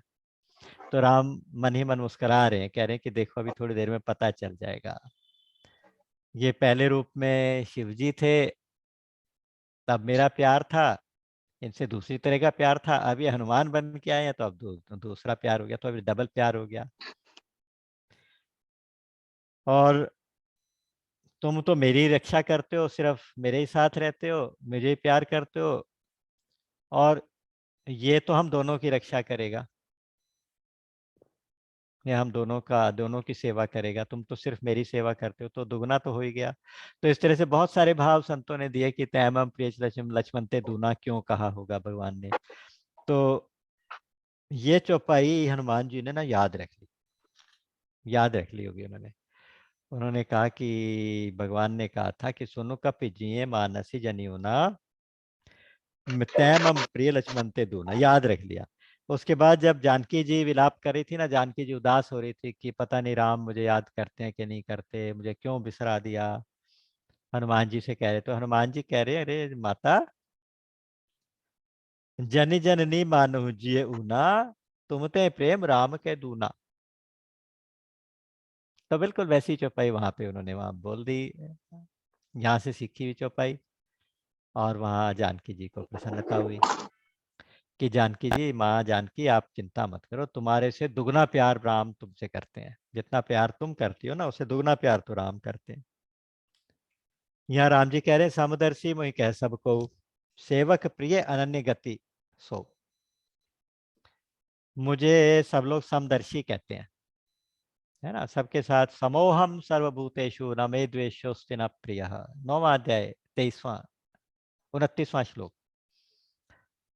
समोहम सर्वभूतेषु न मे द्वेष्योस्ति न प्रियः ये भजन्ति तु माम भक्त्या मैते तेषु चाप्यहम्। कहते हैं कि मैं सब में सम हूँ। आगे भी कहते हैं सब मम प्रिय सब मम उपजाए, सब मुझे प्रिय लगते हैं, लेकिन जो सिर्फ मेरी ही शरणागत रहते हैं, मेरी ही शरण रहते हैं, तो वो मुझे बहुत ज्यादा प्रिय है। मैं तो उनकी हमेशा रखवाली करता हूँ, हमेशा उनके साथ रहता हूँ। 7वें अध्याय में भी गीता जी में कहा, 16वें श्लोक में 4 प्रकार के भक्त बताए, चतुर्विधा भजन्ते माम करके। फिर 18वें श्लोक में उन्होंने कहा था कि उदारः सर्व एवैते ज्ञानी त्वात्मैव मे मतम् आस्थितः स युक्तात्मा मामेवानुत्तमाम गतिम्। क्योंकि ज्ञानी भक्त जो होता है, ज्ञानी भक्त को हमारे स्वामी जी कहते थे इसका मतलब प्रेमी भक्त। वो जो प्रेमी भक्त है ना, उसको तो केवल भगवान की ही गति है, केवल भगवान की ही शरण है, तो इसलिए भगवान को वो सबसे ज्यादा प्रिय लगता है। वैसे तो भगवान कहते हैं उदारा सर्व एव, चार सारे ही मुझे अच्छे लगते हैं, सारे तरह के भक्त अच्छे लगते हैं, लेकिन ज्ञानी भक्त विशेष अच्छा लगता है। इसलिए यहाँ पे अनन्यता की बात भगवान ने की है कि सो अनन्य जाके असी मति न टरई हनुमंत, मैं सेवक सचराचर रूप स्वामी भगवंत। हे हनुमंत, नाम तो नहीं बताया था अब तक, कैसे पता चला? भगवान को पता था, पता ही था, जब अपने रूप में आ गए तो अब उन्होंने कहा कि ठीक है अब मैं तुम्हें बताता हूँ कि मुझे पता है। सो अनन्य जाके असी मति न टरई हनुमंत, हे हनुमंत, जिसकी ऐसी बुद्धि टरती नहीं ना, ऐसी बुद्धि से जो विचलित नहीं होता कि मैं सेवक सचराचर रूप स्वामी भगवंत, ये सारा चराचर जगत मेरे स्वामी का स्वरूप है और मैं सेवक हूँ। यहाँ पे अपनी एक पहचान सेवक वाली बनाए रखी है कि बाकी सब मेरे स्वामी है, मैं सेवक हूँ। जितना कुछ है ये मेरे राम जी है, राम का ही स्वरूप है। तो जर्रे जर्रे में है झांकी भगवान की, जर्रे जर्रे में भगवान की पहचान करना, जर्रे जर्रे में भगवान को देखना। किसी नूर वाली आंख ने पहचान की, जैसे नामदेव जी ने रोटी बनाई थी ना, नामदेव ने बनाई रोटी कुत्ते ने उठाई, पीछे घी का कटोरा लिए जा रहे, बोले रूखी तो ना खाओ स्वामी, घी तो लेते जाओ, घी तो लगाओ। रूप अपना क्यों मुझसे छिपा रहे, तेरा मेरा एक रूप फिर काहे को, तेरा मेरा एक नूर फिर काहे को हुजूर। ये शक्ल बनाई तुमने श्वान की और मुझे ओढ़नी उड़ा दी इंसान की। है तो सब राम, सब में राम का दर्शन करे। वासुदेव है सर्वम मत्तः परतरम नान्यत किंचित अस्ति धनंजय। वासुदेव है सर्वम, सब तरफ वासुदेव ही वासुदेव, सब तरफ राम ही राम। सी राम मैं सब जग जानी, करूं प्रणाम जोरि जोग पानी। और अपना सेवक और सेव्य का भाव बनाए रखे, ये अनन्यता है कि अपने स्वामी के अलावा और दूसरे को ना देखे। ये अनन्यता भगवान ये हनुमान जी ने निभाई है पूरी तरह। क्योंकि जब रावण के दरबार में गए हैं तो रावण को क्या कह रहे हैं, स्वामी। हाथ जोड़ के उससे विनती करूं जोरी कर रावण, तजौ मान तज मोर सिखावन, जिन मोहि मारा ते मैं मारे ते परवान। वहां पे भगवान क्या कह रहे, स्वामी। क्योंकि सबके देह परम प्रिय स्वामी, मारे ही मोहि कुमारग गामी, जिनमें मारा ते मैं मारे ते पर बांधे उतने तुम्हारे। तो वहां रावण में भी राम का दर्शन कर रहे, ये बड़ा मुश्किल होता है। राम में राम का दर्शन तो बहुत आसान है, या कोई नॉर्मल कोई चीज है उसमें राम का दर्शन, वो भी ठीक है। लेकिन जब रावण सामने हो उसमें भी राम का दर्शन होने लगे तो ये हनुमान की शक्ति है, ये हनुमान जी की सामर्थ्य है कि राम का दर्शन रावण के अंदर। क्योंकि रावण क्या कहता है, रावण कहता है कि तुम मेरे से डरते हो, कहते मैं बिल्कुल नहीं डरता। तो फिर हाथ क्यों जोड़ रहे हो, कहते मैं तुम्हें नहीं जोड़ रहा, मैं अपने स्वामी को जोड़ रहा हूँ, अपने राम जी को हाथ जोड़ रहा हूँ, तुम्हारे अंदर मेरे राम जी है।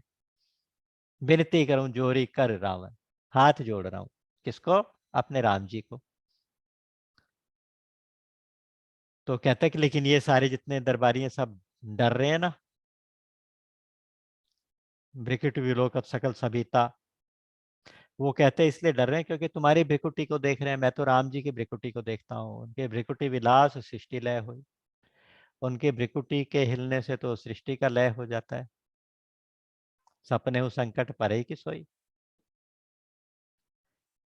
पिछले कांड में हमने पढ़ा था। तो वहां बात तो रावण से कर रहे हैं लेकिन उनको सब में राम दिखाई दे रहे हैं। तो ये वाली जो अनन्यता है ये हनुमान जी की अनन्यता है। ये भगवान राम ने जो सूत्र दे दिया, सो अनन्य जाके अस्सी मति न टरई हनुमंत, मैं सेवक सचराचर रूप स्वामी भगवंत। इस अनन्यता के बाद और आगे क्या, इस अनन्यता के बाद और आगे ये कि अपनी पहचान भी समाप्त हो जाए, फिर सेवक और सेव्य भाव एक हो जाए, सेवक और सेव्य एक ही हो जाए। ये अनन्यता की अगली सीढ़ी। भाई जब है ही सब राम, तो फिर मैं कौन किसको प्रणाम करे, कौन किस कौन किसके आगे हाथ जोड़े। लेकिन यहाँ पे जिस अनन्यता की बात जिस तरह से हनुमान जी को बताई गई, हनुमान जी ने उसका पूरा पूरा निर्वाह किया है। मैं सेवक सचराचर रूप स्वामी भगवंत। तो अब हनुमान जी कहने लगे कि स्वामी, ये साथ ही पर्वत पे ना सुग्रीव रहता है, बहुत ही दीन है बेचारा, परेशान है, दुखी है, आपका भक्त है और आपका सेवक है। अरे सेवक है तो फिर उसको आना चाहिए। कहते नहीं नहीं, सब आप चलो मेरे साथ और उसके साथ चल के दोस्ती करो। तेहसन नाथ मैत्री कीजिए और दीन जानी अभय करीजिए। उसको दीन है, उसको उसको उसका डर दूर करो, आप उसके साथ, वहां डरा रहता है बेचारा तो वो नीचे नहीं आएगा, तो आप मेरे साथ ऊपर चलो। यहाँ उल्टा क्रम चला दिया हनुमान जी ने। नॉर्मली साधक को राम से मिलने के लिए सीढ़ियां चढ़ के ऊपर की तरफ गति करनी चाहिए, ऊर्ध्व गति होनी चाहिए। यहाँ भगवान राम ऊर्ध्व गति करके अपने सेवक के पास जा रहे हैं। तो हनुमान जी झुके, हनुमान जी की पीठ पे दोनों राजकुमार बैठे हैं। और हनुमान जी उनको लेके आगे आगे चारों हाथों पैरों से चले होंगे पहाड़ के ऊपर, कि पहाड़ के ऊपर ये शायद ना चढ़ पाए तो मैं इनको ले चलूं। हमने आमतौर से झांकी देखी है, दोनों कंधों पे बिठाया है, एक कंधे पे राम जी को, एक पे लक्ष्मण जी को। लेकिन हो सकता है कंधों पे उठाया, लेकिन हमारी रामचरितमानस तो कहते पीठ पे दोनों को चढ़ा लिया। तो पीठ पे चढ़ाने का मतलब तो ये है कि ऐसे कर लिया होगा, पीठ पे बैठ गए होंगे और फिर तो खैर जैसे भी। अब राम जी लक्ष्मण जी को इशारे से कह रहे कि देखा, तैम प्रिय लक्ष्मण ते दूना कैसे,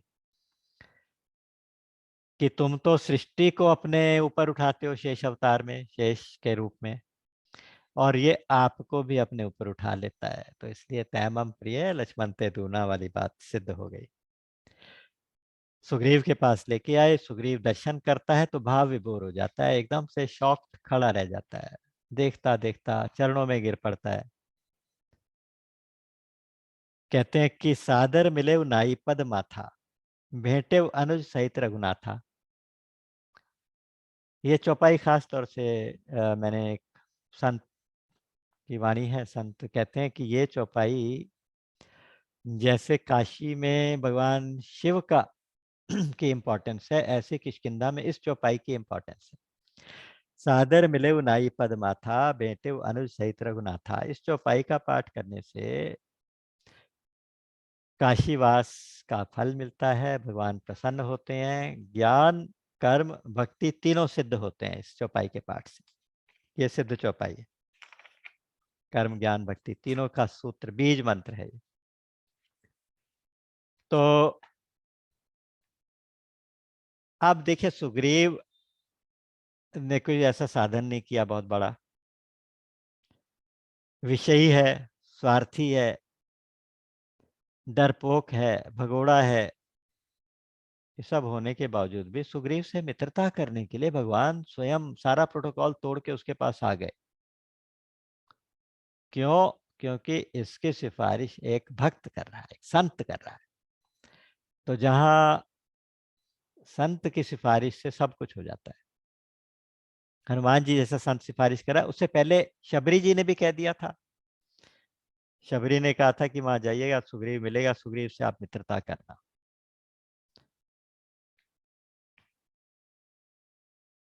तो दूसरी बात, एक सूत्र की बात यहाँ पे है कि हम जो कुछ भी करते हैं, हम भजन भी करते हैं तो क्यों करते हैं?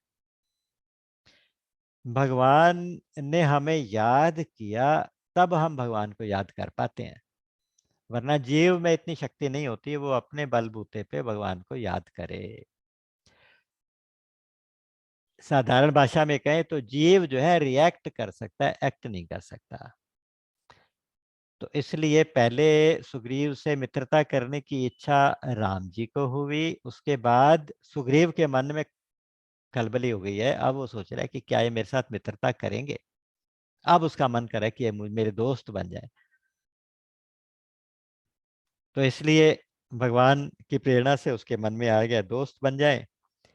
हनुमान जी ने वहाँ दोनों की बात शॉर्ट में बताई है, राम की कथा उनको सुनाई, उनकी कथा राम जी को सुनाई, और बीच में अग्नि लाके जला दी है। अग्नि के दोनों तरफ, अग्नि के साथ बैठ के दोनों को मित्रता की शपथ दिलाई।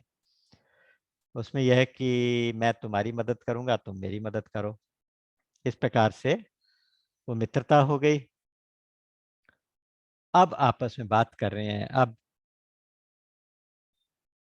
अ, सुग्रीव ने आंखों में आंसू भर के कहा कि आप चिंता न करना राम जी, मिथिलेश कुमारी जरूर मिलेंगी। हम सब उनको ढूंढने के लिए कोई कोर कसर बाकी नहीं रखेंगे, उनको ढूंढने के लिए हम पूरा पूरा जोर लगा देंगे। और सुनो, एक बार क्या था कि थोड़े दिन पहले मैं यहाँ शिखर के ऊपर अपने कुछ और वानरों के साथ बैठा था। तब ऊपर से आकाश मार्ग से कोई रथ के ऊपर कोई निशाचर किसी नारी को लेके जा रहा था, और वो बड़ी रो रही थी। रोते रोते उसने आपका नाम लेके कुछ वस्त्र डाले थे नीचे, वो बाई चांस हमारे पास गिरे तो मैंने उनको उठा लिया। तो आप देखें, क्या ये वही मिथिलेश कुमारी तो नहीं थी, जानकी जी तो नहीं थी? तो वस्त्र उठा के लाए, जैसे गिराए थे तो उन्होंने अभी तक देखे ही नहीं थे। खोल के देखा तो उसके अंदर आभूषण भी लिपटे हुए थे। वस्त्राभूषण राम जी ने पहचान लिए। गले का एक केयूर था, पायल थी, देख के राम जी बहुत ज्यादा व्याकुल हो गए। उन्होंने कहा हाँ बिल्कुल ये वही उन्हीं के हैं, उन्हीं का सब कुछ है।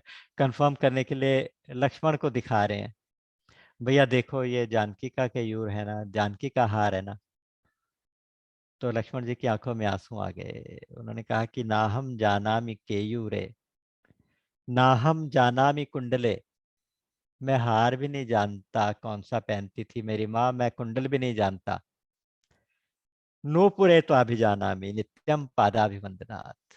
नूपुर मैं पहचान सकता हूँ, नूपुर तो माँ के लगते हैं, क्योंकि मैं रोज चरण वंदन करता था, तो चरणों के ऊपर मेरी नजर ही नहीं गई कभी आज तक। तो इसलिए मुझे नहीं पता कि उनका कौन सा हार था, कौन से कुंडल थे। तो अब राम ने सुग्रीव की कथा विस्तार से पूछी। सुग्रीव ने बताया कि मैं और बाली दो भाई हैं, हम दोनों में बहुत ज्यादा प्यार था, किष्किंधा में हम रहते थे। बड़ा भाई किष्किंधा के सिंहासन पे बैठता था, मैं उसका सहायक था। एक बार मायावी नाम का एक राक्षस आया, उसने आधी रात को आके नगर के बाहर युद्ध के लिए ललकारा। बाली किसी की ललकार को सहन नहीं कर सकता। बाली किसी अगर कोई ललकारे तो उसको जवाब दे के ही मानता है, क्योंकि बाली बहुत जबरदस्त महाबली है। तो वो उसको मारने के लिए बाहर भागा, साथ ही साथ मैं भी साथ में गया। तो वो राक्षस आगे भागता गया, मैं दानव का बेटा था मायावी, तो वो आगे आगे भागता गया, जाके किसी गुफा में छुप गया। अब उसको मारने के लिए गुफा के पीछे जाना पड़ेगा। तो बाली ने कहा कि सुग्रीव भैया तुम यहाँ रुको, बाहर रुको, और 15 दिन तक मेरी वेट करना। 15 दिन में मैं इसको मार के बाहर आ गया तो हम चलेंगे, अगर नहीं मार पाया, अगर 15 दिन में मैं बाहर नहीं निकला तो समझना मैं मर गया और तुम चले जाना। इस प्रकार कह के सुग्रीव अंदर चला गया, बाली अंदर चला गया। तो सुग्रीव बाहर बैठा रहा, वेट करता रहा, 1 महीने तक इंतजार किया। तो सुग्रीव कह रहा है कि मैंने 1 महीने तक इंतजार किया। अंत में क्या हुआ कि एक दिन बहुत ज्यादा चीख पुकार की, गर्जने की आवाज आई, और कराहने की आवाज आई, और बहुत सारा खून का एक पूरा नाला का नाला गुफा के बाहर से बह के आने लगा। तो मुझे लगा कि बाली मारा गया, मेरा भाई बाली मारा गया। तो मैं डर गया कि अब ये राक्षस बाहर आके मुझे भी मारेगा। तो मैंने फटाफट क्या किया, पास में से एक कोई चट्टान उठाई बड़ी सी, और उसकी गुफा के मुंह पे लगाई कि जब तक ये हटाएगा तब तक मैं भाग जाऊंगा, और वहां से भाग गया। भाग के नगर में आया, सबने पूछा, तो मैंने बात बताई। तो सबने कहा कि ऐसे बिना राजा के तो राज्य छोड़ना ठीक नहीं है, तो तुम राजा बन जाओ। तो जबरदस्ती उन्होंने बिठा के मुझे सिंहासन पे बिठा दिया। इतने में बाली जो था वो मायावी को मार के वापिस आया। उसने देखा मैं सिंहासन पे बैठा हूँ, तो उसको बहुत गुस्सा आया। तो उसने मेरे से पूछा भी कुछ नहीं, और आते ही मुझे मारना शुरू कर दिया, और इतना मारा कि मार मार के अधमरा कर दिया। मैं अपनी जान बचा के वहां से भागा। उसने मेरा पीछा किया। मैं यहाँ हनुमान जी की सलाह से ऋषिमुख पर्वत के ऊपर आके छिपा हूँ, क्योंकि यहाँ पे वो श्राप के भय से वापस यहाँ पे नहीं आ सकता। वो श्राप क्या था, उसके लिए आपको एक और कथा छोटी सी समझनी पड़ेगी। मायावी और दुंदुभी ये दो भाई थे। मैं दानव के बेटे थे, बड़ा भाई था दुंदुभी। सबसे पहले दुंदुभी ने आके बाली को ललकारा था। तो बाली ने उस दुंदुभी का के साथ युद्ध किया और उसका वध कर दिया, उसको मार डाला। बहुत ही बड़ा भयंकर, बहुत ही बड़े साइज का रावण वो था, राक्षस था। तो जब उसको मार डाला तो मार के बाली ने उसको उठा के पैर से पकड़ के गोल गोल घुमा के 1 योजन दूर तक ऐसे उछाल के फेंक दिया, उसका जो शव था उसको, डेड बॉडी को। और जैसे वो डेड बॉडी ऊपर गई तो नीचे खून के छींटे, कुछ शरीर के टुकड़े, मांस के टुकड़े, वो सारे नीचे ऋषियों के आश्रम थे उनके ऊपर गिरे। मतंग ऋषि के आश्रम के ऊपर भी गिरे। तो मतंग ऋषि वहां ऋषिमुख पर्वत पे उन दिनों तपस्या करते थे। उन्होंने देखा कि ये क्या किसने किया है, सारा डेड बॉडी उछाल के हमारे आश्रम के ऊपर फेंकी है। तो उनको बहुत क्रोध आ गया, उन्होंने श्राप दे दिया। उनका कि जिसने भी ये काम किया है अगर वो कभी यहाँ पे गलती से भी आ गया तो उसका सिर टुकड़े टुकड़े हो जाएगा, और अगर उसका कोई सैनिक यहाँ पे आ गया तो वो पत्थर का बन जाएगा। तो इस तरह से बाली को ये श्राप मिल गया कि वो, अच्छा, उस दुंदुभी की मौत का बदला लेने मायावी आया था, मायावी को भी बाली ने मार दिया। तो ये इस तरह से मेरे साथ नाइंसाफी हुई है। अब जब राम ने उसकी कथा सुनी, उसकी दीनता सुनी, तो राम की भुजाएं फड़क उठी। उन्होंने कहा कि सुनो सुग्रीव मारी हो बाली एक ही बान, ब्रह्म रुद्र शरणागत, गए न उबरहि प्राण। मैं बाली को एक ही बाण से मार डालूंगा, क्योंकि जेना मित्र हित हो, मित्र हित दुख हो ही दुखारी, तिन्हीं बिलोकत पातक भारी। मित्र के दुख को, अगर मित्र का जो दुख है ना, मैं उस बाली को एक ही बाण से मारूंगा। अगर वो ब्रह्मा जी की शरण में जाए, रुद्र की शरण में जाए, तो भी उसके प्राण नहीं बच सकते। अब तो मैं मारूंगा, और चिंता मत करो। और दूसरी बात यह कि यहाँ पे मित्रता के कुछ मित्र के लक्षण बताए हैं, इस बहाने से उपदेश दिया है। भर्तृहरि जी का एक श्लोक है, उसका सीधा सीधा अनुवाद यहाँ पे दिया कि जो असली मित्र होता है वो क्या, अपने मित्र के दुख को, छोटा सा दुख हो, कण जितना, धूल जितना, उसको पहाड़ जितना समझे, और अपने जो पहाड़ जितना दुख है उसको भी धूल जितना समझे। देने लेने में कोई शंका ना करे, और आपस में कोई बात छुपा के ना रखे। मित्र को बुरे रास्ते से हटा के अच्छे रास्ते पे लगाए। पापान निवारयति योजयते हिताय गुह्यम निगुहति, गुणान प्रगति करोति। और अपने मित्र के गुणों को बार बार प्रकट करे, उसके दोषों को छुपाए। आपदगतम न च जहाति ददाति काले, आज आपत्ति आ जाए तो उसमें मित्र को छोड़े भी ना, मित्र का त्याग ना करे। तो ये सन मित्र के लक्षण हैं। तो इसलिए हमारी मित्रता ऐसी है। तो इसमें अब मैं तुम्हारी चिंता, अब तुम चिंता मत करो, मैं बाली को मार दूंगा। सुग्रीव को अभी भी विश्वास नहीं हो रहा पूरी तरह। सुग्रीव ने कहा कि प्रभु, बाली तो बहुत महाबली है। उसने जिस मायावी राक्षस को, दुमदुभी राक्षस को मारा था ना, जिसका डेड बॉडी यहाँ पड़ी थी, अब यहाँ अस्थियों का ढांचा रह गया। वो डेड बॉडी तो गल गई, सड़ गई, लेकिन पहाड़ जैसी बॉडी थी, पहाड़ जैसी हड्डियों का ढेर है, वो यहाँ पड़ा रह गया। और उसके ऊपर ताल के वृक्ष लग गए हैं बहुत सारे, 7 ताल के वृक्ष लगे हैं ऐसे गोलाकार इस लाइन में। अब बाली ने तो उसको उठा के फेंका इतनी दूर तक, लेकिन उसकी हड्डियों में एक हड्डी को भी कोई हिला नहीं पाता, बड़े से बड़ा योद्धा। तो राम ने कहा अच्छा ठीक है। उन्होंने बाएं पैर के अंगूठे से उसको ऐसे इशारा किया, तो हड्डियों का ढेर 10 योजन दूर जाके गिरा। अब थोड़ा सा विश्वास तो हुआ, बोला कि लेकिन प्रभु, ये हड्डियां तो सूख गई, उस टाइम तो ज्यादा भारी रहा होगा। तो आप, ये भी, ये जो ताल के वृक्ष है ना, एक ही बाण से जो बींध देगा वही उसको मार पाएगा। एक और परीक्षा, भगवान की परीक्षा ले लेके उनको अपना मित्र बना रहा है, विश्वास नहीं कर रहा इस तरह से। तो सुग्रीव ने कहा कि ये बाली ताल के वृक्षों को, ताल के 7 वृक्ष थे, वाल्मीकि रामायण में लिखा, उसकी इसकी जो जड़ें थी वो शेष जी की पीठ तक, पाताल तक गई हुई है, इतने पक्के वृक्ष हैं, इन सबको गिराना है। राम ने कहा कोई बात नहीं लक्ष्मण। अच्छा, फिर दूसरी बात यह कि अगर कोई इनको नहीं गिरा पाया, तो वो तीर वापस उसी पे अटैक करेगा, गोल घूम के आएगा, उसी को लगेगा जो मारने वाले। तो लक्ष्मण जी ने कुछ पैर के इशारे से क्या किया, वो तो शेषावतार हैं, उन्होंने पैर को दबा के एक ऐसा इशारा किया कि वो पेड़ एक सीधी लाइन में हो गए। अब राम ने एक बाण चलाया, वो 7 ताल के वृक्षों को भेदता हुआ नीचे जाके पाताल में जाके उनकी जड़ों को काटता हुआ वापिस आके भगवान के तरकश में घुस गया, और वो 7 ताल के वृक्ष भी गिर गए। अब थोड़ा विश्वास हो गया। अब कहने लगा कि नहीं नहीं नहीं, तुम साधारण राजकुमार नहीं हो, तुम तो साक्षात ब्रह्म हो।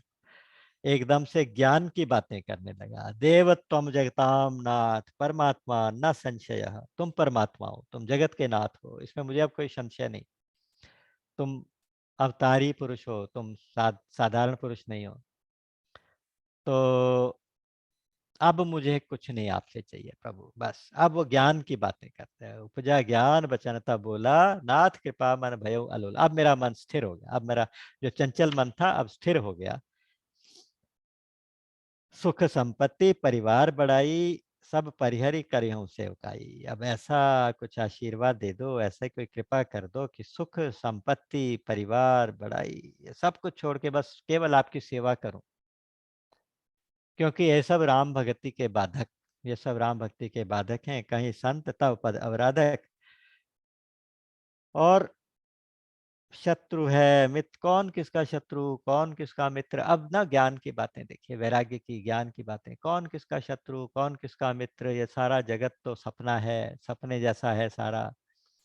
और बाली तो मेरा परम हितकारी है, उसकी वजह से तो आप मुझे मिले, आपके दर्शन हुए। तो इसलिए बाली से मेरी कोई दुश्मनी नहीं प्रभु। अब मुझे अब अब किसी को नहीं मरवाना। अब राम जी हंस रहे हैं, मुस्कुरा रहे हैं, कहते कि तुम्हारा ये टेम्परेरी वैराग्य मैं जानता हूँ क्या है। जीव का जो ये टेम्परेरी वैराग्य होता है ना, तो वो थोड़ी देर बाद जब अनुकूल परिस्थिति आएगी तो फिर से दोबारा से दिक्कत हो जाएगी। लेकिन यहाँ भगवान ने कहा कि ठीक है भैया, तुम जो बात करते हो सब सत्य है, लेकिन मेरा वचन तो अब वृथा नहीं होता। मैं जो कह दिया तो कह दिया। अब यहाँ प्रार्थना क्या कर रहा है, अब प्रभु कृपा करो ए भांति, सब तज भजन करो दिन राति। ये बहुत सुंदर सिद्ध चौपाई है, भगवान से भजन मांगने की चौपाई है।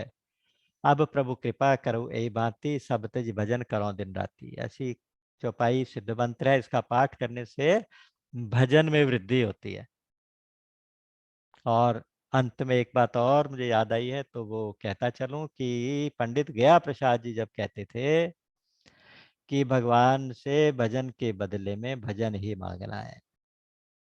अगर भजन करते करते भगवान प्रकट हो, बोले कि क्या मांगते हो, तो केवल भजन ही मांगना है। क्योंकि वो ये कहते हैं, अगर मेरे प्यारे ने आपको भजन के ताई अवकाश दे दियो है, तो अब उससे और कछु ना मांग बैठियो, नहीं तो उसको शर्मिंदो होनो पड़ेगो।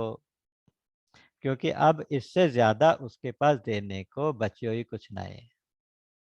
अर्थात भगवान ने अगर आपको भजन करने का समय दे दिया, तो इसका मतलब भगवान ने स्वयं को दे दिया। अब इससे ज्यादा उनसे और कुछ नहीं मांगना। तो भजन के बदले भजन। तो भजन बढ़ाने के लिए ये चौपाई, अगले सत्संग तक इस चौपाई का पाठ नित्य प्रति करें। हम सब करेंगे। अब प्रभु कृपा करो वे भांति, सब तज भजन करो दिन राति। और अगली बार फिर इस यात्रा को और आगे बढ़ाएंगे। बाली का उद्धार होगा, भगवान प्रवर्षण गिरि पे निवास करेंगे। वहां वर्षा ऋतु का वर्णन बहुत सुंदर है, शरद ऋतु का वर्णन बहुत सुंदर है। तो जितना जितना जैसे जैसे भगवान की प्रेरणा होगी, भगवान की इच्छा होगी, वैसे वैसे यात्रा को और आगे बढ़ाएंगे। तब तक के लिए राम अमित गुण सागर, थाह कि पावहि कोई। संतन सन जस किछु सुनेऊ, तुम ही सुनायऊ सोई। बोलिए सच्चिदानंद भगवान की जय। राम।